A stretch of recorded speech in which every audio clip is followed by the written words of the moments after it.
There, oops. Hi there, Sandy Cotter again. This is a second recording that I did with my client, Deborah Clarke, around some work that she did within the PESO method, mobilizing a certain aspect of her vitality. So while you may have seen the first recording, this one will be complete in itself to give you an idea of where the PESO work can take somebody who's brave enough to enter the fray. So Deborah, some report on your My second structure with you, which also recently, again, I think this method is so useful, helping us to continue to discover who we are and develop a deeper understanding. And as we said in the first time we talked, letting go of those pre-adapted bits of ourselves that are coping strategies. And this one is when I came to reflect on it, and I was thinking, wow, what I really remember is being in this lovely space of being held and made to feel comfort and stillness and peace. It almost like womb-like, I think. I know I had big cushions around me and I felt completely comfortable in blankets. So I was very, very cozy. And I think it took me back to a very, very early experience of the opposite of that, where I think very early on, I must have experienced something which I felt quite frightening to a very young self. Maybe my parents' anxieties, maybe even my mother's anxiety in the womb. It's hard to say because it was very, very, not cognitively remembered.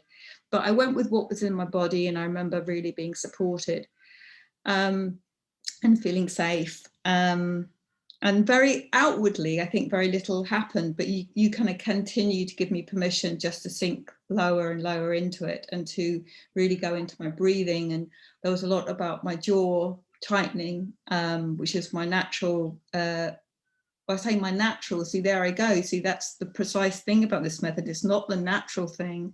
The natural thing would be to have a relaxed jaw. My adapted thing, which is my habit, is to tense my jaw. That's right. Habit of a lifetime. Yeah. So we have habits of a lifetime in our thinking. You talked last time about the attitude, anything for a quiet life. That's an attitude. And that's a habit, and it limits life.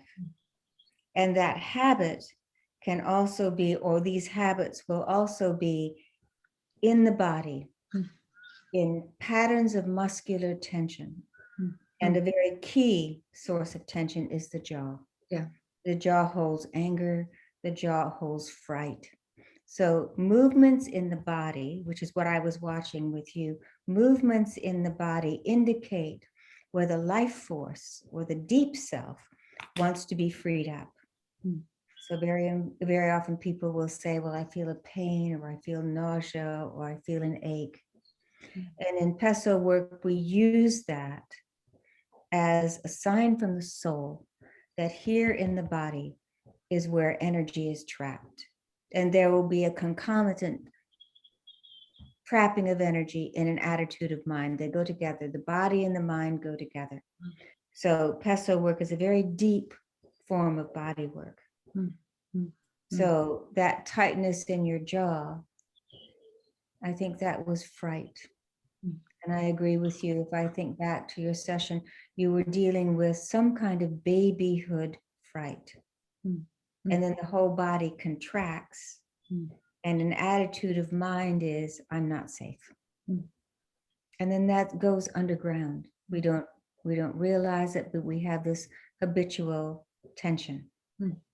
So when you explored that tension in a safe place, so one of the key notions of PESO is to give the client a safe place to unfold their fears or their worries. And then after they've done that, to connect to the growing core of themselves. So that session where you were in a safe place, where you could begin to unfold and let a deep vitality in you come to life and begin to inform you of who you really are. And you were pointing out my breath and encouraging me really, and watching me take these really deep breaths, which obviously at the time my fright had caused some shallow breathing, which again has been a habitual thing with me. So it's always been, I have to be conscious about taking those deep breaths. But you linked what you're talking about now with the jaw, with the breath and the diaphragm, which has also been really useful for me, because I now hear your voice, or I hear the, from the antidote, if I feel my jaw tighten, connecting it to the breath and the diaphragm. That's been a useful thing for me as trying to really anchor in and allow that antidote to anchor in and affect my present life. And the way, if I can say a little bit, the way I'm noticing that the antidote has affected my present life, which again was in the structure, but I've been more consciously thinking about it and how it's impacted, is I think my response to that early fright and anxiety had been to do. So it's not safe to be still and rest. One has to be doing. It's, if one is anxious, then let's cover that up by activity.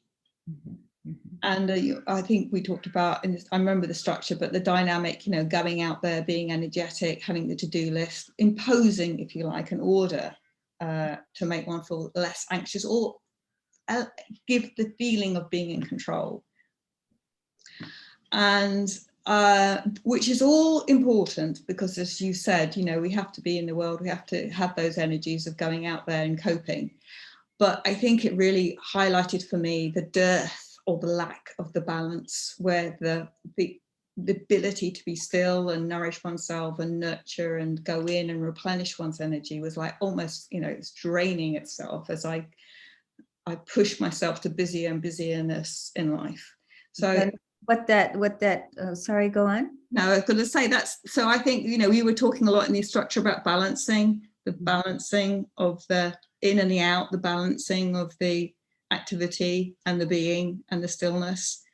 Just by light touch, I think something about ideal parents who would have been balanced. But that's what I've also worked, I've been focused or been aware that it's come up for me to do more, to focus on and to integrate more, is that sense of balance. And I know it's an ongoing journey, but I think that even just being aware of that feeling of being able to be still, go into that, has given me a sense of really hope. Whereas previously I've been like, I know I need to rest, but how do I do that? Exactly. So caught in that habit. Yeah. And that habit will be the habit or the drive to do and achieve. Yeah. And by the way, being able to do and achieve is a very good thing. So achieving, as we say, achieving is a very good thing until it's not. Until it takes you away from your balance. We have a principle in PESO work called the balancing of polarities. So doing and being, achieving and relaxing, those are two polarities. And all of us tend to go one way or the other in defense. So doing things and being in control makes me feel that I'm safe. There's another way to factor in safety through an active imagination, as you did with that structure of original primal safety, to wire in that deep sense of safety, again, putting in an alternative memory, which you can, when you need to, settle into.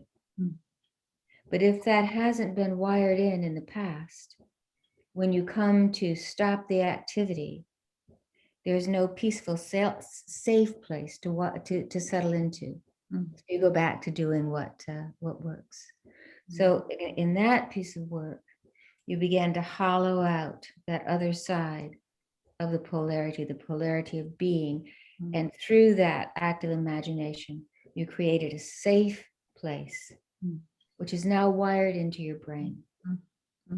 So again, the PESO premise of you can rewire the brain so that memory is as powerful as the wounding memory.